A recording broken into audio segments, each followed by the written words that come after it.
Hello, Aries. This is a forecast for Aries rising and Aries moon sign for April 2021. So, Aries, the month of April is a big change for us all. Um, and how you are going to experience it, of course, is very individual, even beyond just looking at basics of your rising sign or moon sign, of course. But there are some key shifts going on. And one of the key shifts that is happening in April, as does every April, is that the sun moves into your sign. Whether this is your rising sign or moon sign, of course, this is a more positive expression of the sun. Think of it as a new year, a new start for you, a very personal new beginning for you every spring. Even if you're not experiencing spring and you're on the southern hemisphere, it's a new beginning for the year. Aries is all about that new beginning, that initiative, that pioneering, moving forward, marching forward kind of energy that the sign Aries is all about. So there's a newness, there's a freshness, and especially if your rising sign is Aries, you're going to feel this energetically. You're going to have a lot more energy that you will, recharge yourself with for the coming year. So it's a very positive transition in April. Now, having said that, Mars is going through quite a tricky place right now, which is your ruling planet. Mars is very closely still conjunct Rahu, and you've probably been feeling that of late, where energy has been stuck. And at the same time, it's been, very explosive. So it kind of gets dampened down, but then it explodes and comes up again. It's very hard to manage energy when Mars and Rahu are together in Taurus. Mars generally doesn't like being in Taurus anyway because it's a fixed sign. It's opposite its own sign, Scorpio. It's in your second sign, Aries. So this is very much about, your values, your vision as well. So maybe not being 100% clear about your vision right now has been an issue with the North Node. But this is also going to shift by mid-month. And so there's a key difference between the first couple of weeks of April and the second couple of weeks of April, where all of these things begin to shift by mid-April. So Mars starts to shift into Gemini by April 13th. So this is also a more positive thing because it's at least moving away from Rahu. It's also moving towards its debilitation, which is another thing to keep into account in terms of moving towards the summer in June, July, because while Mars is in Taurus and Gemini now, and especially as it's moving through Gemini, which is all about movement, it's your third sign. You might not feel as stuck, but you might actually end up going wayward in a way because Mars is what's called out of bounds. And so it's higher than a declination of within the zodiac belt that is seen as kind of going wayward, really. And basically, you might be going, a bit rogue, as it were, and your energy might be kind of out there and you might want to explore more. Third sign Gemini is all about exploring, traveling about, as well as communicating. So Mars in the third, obviously needing to be very mindful of how you're interacting with people. And if you're listening as well, because third sign is also about listening, and Mars generally doesn't like to listen, just likes to do. So just being very mindful of this energy, which could be very extreme right now, as Mars is kind of released from the shackles of Rahu and the fixed nature of Taurus by mid-April. And you might then kind of feel like, spending a lot of energy and doing a lot. And then that could end up feeling spent by June, July, as soon as Mars moves into Cancer on June 2nd. So just be mindful of it in April and May. So let's come back to April though, and let's keep it on the ground. Let's keep it where we are at right now. You can see here, I have the chart up for April 1st. Mars is still very close to Rahu, although it's moved past Rahu. So that's a sense of relief. Things are moving on. You might have unblocked something. You might have cleared something in your life around your values, around other people's values, around money issues and things like that. And it's time now to move on with these issues and to start getting very clear about what you value beyond money, of course, as well. And communicating that would be a big theme of Mars's entry into Gemini. But until the 13th of April, Mars is still in Taurus. So just be mindful of your energy, just feeling a bit stuck, not really completely let loose yet. Other key transits are that Venus is with the Sun now. It's combust. Its exact combustion has already taken place, but it is still very closely conjunct the Sun. It won't really return to our skies until May, when we'll see it in Taurus, your second sign, but it will move into your sign by April 10th. And so that is a better indication in a way. You know, it's a softer expression, Venus in Aries, although generally Venus in Aries is very passionate and can feel burnt out. You might be feeling burnt out as well, but it might be just that your partner or people you're engaging with feel burnt out. You might be experiencing that through other people, or you might burn yourself out through your partner by dealing with your partner, because Venus is your seventh lord, not your first lord. But when you add this to Mars's conjunction with Rahu, it is likely that your energy is going to be, you know, pretty burnt out right now. And that is why it's very helpful that the Sun is about to move into your sign. So that's another good indication.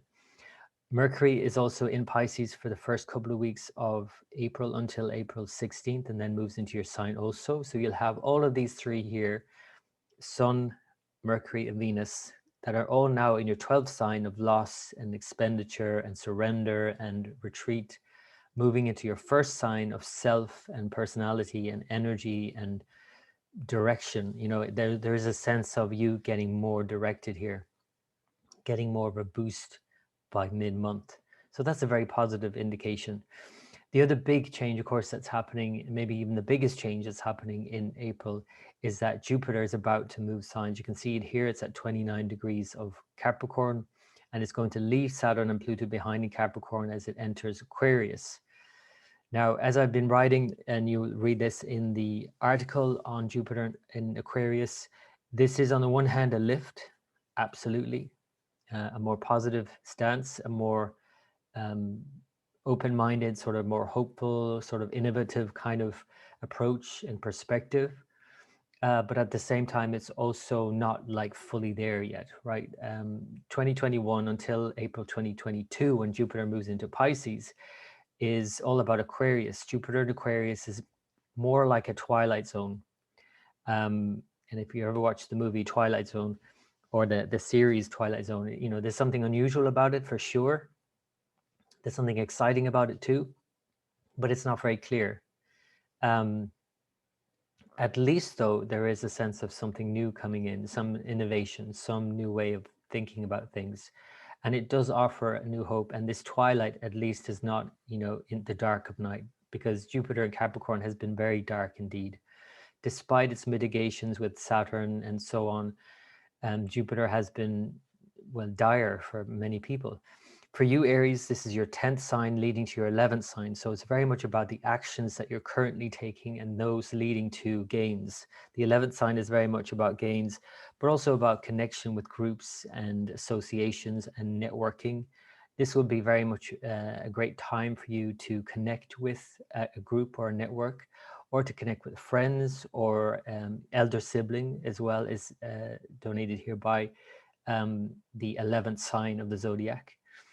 Now, the 11th sign is a complex sign, there's no doubt about it. I mean, on the one hand, there are gains, and the other hand, there are blocks, because it's the sixth from the sixth.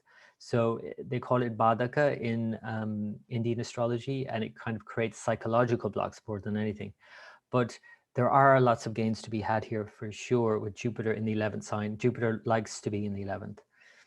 Whether this is from your rising sign or your moon sign, this is a positive position for Jupiter to be in, more positive than the 10th, because Jupiter has an association with particular houses of the zodiac, and the money houses, especially like the 2nd and the 11th, 9th as well, 7th as well. These are positive places. So the fact that now Jupiter is moving into your 11th and then will aspect your 7th.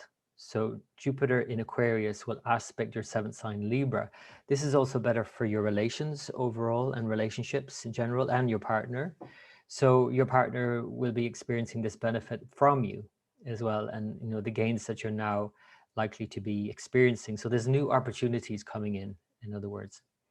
So this is, again, this is probably the most positive shift that's happening in April. And yeah, things are starting to loosen up, I would say. Again, it's a transition, more like a twilight zone. And that kind of time of day in twilight is a very magical time of day, you know, where there's just, it's kind of brimming with possibility, but it hasn't actually kicked in yet. You know, it's not the light of day yet. It's not fully there yet until next year. But certainly this year, there is a sense of newness, of something different coming in, of some new whatever thing coming in. So they're the main impacts, and we're just going to go through the month day by day, and you see how that plays out. And I just want you to draw your attention to another key thing here as well, is that now that Mars is moving past Rahu, and as soon as it moves into Gemini, and the moon has moved past Ketu here on this side, we're starting to see this breakup of this Kala Sarpa yoga here. And so although it's still there in effect in some way, and it's actually there for the new moon as well, which I'll talk about on the 12th, it is at least sort of easing off right now. You can see here by the 5th, Jupiter has moved into Aquarius. So the Kalasarpa has been very unclear, very uncertain. And again, for you, Aries, it's 2nd and 8th is very much about finances, values, resources, which is the general theme of Rahu Ketu in these signs, Taurus, Scorpio anyway. So resources, and of course, the recent example of the Suez Canal being blocked and all of these things, I mean, they're so symbolic of what's actually happening, you know, for us all individually as well. But for you, Aries, this is not like individual. This is very personal. This is very specific, or this is not general. This is very specific to you. So here is the new moon on the 12th. And I just want to point this out. So it's at 28 degrees of Pisces, the very end of Pisces. And so it's a new beginning at the end. And again, as we've had for the last several months since Sagittarius, Capricorn, Aquarius, the last few months now have all been about endings, because all the moon signs have been at the very end of each sign. And we're repeating that theme again. This pattern of endings is really what's shown for the new year. And so this is the new lunar year as well in the Indian astrology chart. So we use this to look at the influences for the year ahead. You can see here that the sun and moon are at 28 degrees. Mercury is there in debilitation. Thankfully, Jupiter has moved out of debilitation, so helping these out. And then you have Jupiter and Venus on either side. So there's some positive indications here for sure. And even though Rahu and Mars are still together in your 2nd sign, they're starting to break up, and Mars is about to move signs. So there is kind of this sense, what I get more than anything is this sense of, and even if you look at Jupiter has just moved and sun and moon are at the end, Venus having just moved, really the new year and the following year, the whole year from April to next April 2022 is about endings and transition. Basically, that's the main theme of the year, but it will be very much played out in a kind of micro way in April, this kind of sense of transition. So I'll keep moving it forward. You see here that every year on the 13th into the 14th, the sun moves into Aries, into your sign, and this is a more positive indication. And the Mars has moved by the 13th into Gemini. So this is the big shift. And it is, like I said, a more positive shift for you, with the sun now moving through your sign, Jupiter moving through your 11th sign, and your ruler moving through the 3rd. Now, even though Mars is not, you know, conducive to Gemini, which is all about talk and interaction, Mars just wants to take action, not really interested in the interaction and what anyone else has to say about it. It's just about doing and getting what you want. 3rd house, though, does kind of match with Mars. So Mars in your 3rd now is a better placement, really, than Mars in the 2nd, where it's about going for what you want, what interests you. So there's definitely a sense for the next few weeks until June 2nd, where there's this sort of enjoying what you like to do, basically. Of course, you have to do this within context of these bigger cycles here with Saturn, Pluto in your 10th house, and, you know, having to do it within the restrictions of current, you know, lockdowns or restrictions in some way, and social distancing and all of that continues. But there's some more possibility now with Saturn and Jupiter, both of them aspecting Libra. your seventh sign. So there's some just new possibility to engage and to relate now for you, Aries, with Mars in your third and these aspects to your seventh as Venus moves through your first with the Sun. Something more positive is definitely coming about by mid-April here. So by the 16th, I'll just bring it forward and you can see here by the 16th, Mercury has also moved into your sign. So that will also show this, a lot of emphasis on you and your energy and your self-expression and, going for what you want, doing what you want, moving where you want to, engaging with those you want to, who interest you, this third sign is very interesting. So this is by the 16th of April. So that is the kind of the biggest transition then, and that has taken place into the first couple of weeks of all of it really happening in the first couple of weeks of April. So I'll go all the way then to the full moon, because that's there the major transits really, and then we'll go right to the full moon, which happens on the 27th. So I'll keep going through day by day, and you see the full moon comes into your opposite sign. So remember, of course, all these planets in your first sign now with Mars in your third, this is very much about focused on self. What this full moon will do on the 27th will be to focus on the other and relations, because it obviously can't just be about yourself and your own wishes. It's also about others. So this will be a time to kind of reset that balance, right? If you've been really kind of gung-ho for the last couple of weeks, from mid-April to the end of April, this full moon on the 27th will help you recalibrate that, find more balance. And the other thing that's happening is that Pluto will actually retrograde from the 27th as well. Now it's very slow moving Pluto. It's almost imperceptible really, because it's so outside our awareness generally, because it does represent subconscious anyway, but it really ties into this sign Scorpio, of course, as well, where the south node K2 is placed, and the moon now joining it again by the end of the month. You'll see here now the moon has joined K2. This will be where, it's about dealing with hidden aspects, hidden in your relationships, of course, in terms of joint values and resources, and, what you both, a vision that you both have together of a life together.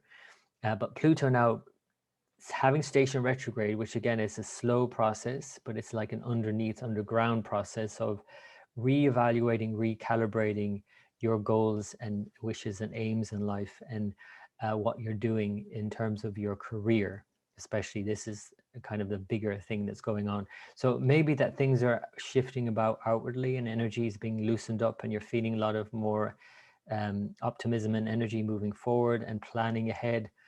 There is this sense of, underneath all of that, your subconscious, which has been obviously impacted by events in the last year, where this is now a time to kind of recalibrate that, and maybe spend some time in really understanding your subconscious, any blocks that are held within there, in order for you to now help, with Saturn's or Pluto and Saturn's help, remove those blocks. So this is kind of an indication that's starting now, and that will get stronger, of course, in the coming months, is then when Saturn in the summer retrogrades here as well. That will be more so the case. But that's later on in the summer. This is kind of like just a hint, just a very subtle hint, I would say, starting in April. So overall, though, Aries, this is a very positive month for you, absolutely. And, there's some dynamics, including the Mars exchange with Mercury in your sign, this first, third exchange. There's something that's of interest to you in April that you really want to go for and grab, So it's kind of like grabbing the bull with both horns, as the saying goes. And so, yeah, I hope you enjoy. It's going to be quite a shift, I think, in April. And as always, I wish you the very best for the month ahead. And until next time.